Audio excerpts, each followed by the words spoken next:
Hello అందరికీ.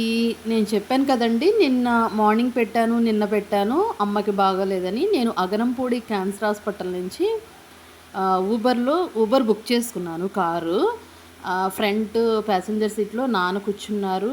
Back side అమ్మ, నేను కూర్చున్నాము. అంత జర్నీ అంటే మళ్ళీ మధురవాడ రావడానికి 2 అవర్స్ పడుతుంది కాబట్టి, అమ్మని నేను పడుకోబెట్టుకున్నాననమాట ఒళ్ళో. సీట్‌లో మామూలుగా పడుకున్నారు. తల మాత్రం నా ఒళ్ళో పెట్టుకున్నాను. 2 అవర్స్ అంటే జర్నీ కొంచెం ఎక్కువ కదా! నిన్నల్లా క్లైమేట్ బాలేదనమాట 10వ తారీఖున. ఇది సెప్టెంబర్ 10వ తారీఖనమాట. వన్ బై వన్ బిట్లుగా మీకు నేను చూపిస్తున్నాను.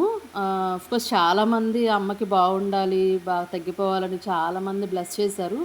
థ్యాంక్ యూ సో మచ్ అండి. ఫోన్లు చేశారు. అమ్మని ఇంటికి తీసుకొచ్చిన తర్వాత ఫ్రెండ్సు, రిలేటివ్స్ కూడా ఇంటికొచ్చి చూసి వెళ్ళారనమాట.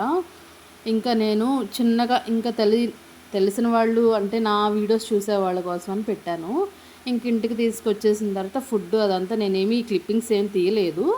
జస్ట్ ఇంకా పడుకోబెట్టేసుకున్నాను అనమాట. కాళ్ళు నొప్పులుగా ఉన్నాయంటే కాళ్ళ దగ్గర ఒక క్లాత్ వేసేసి ఆయిల్ అప్లై చేసి స్ప్రే చేసేసాను.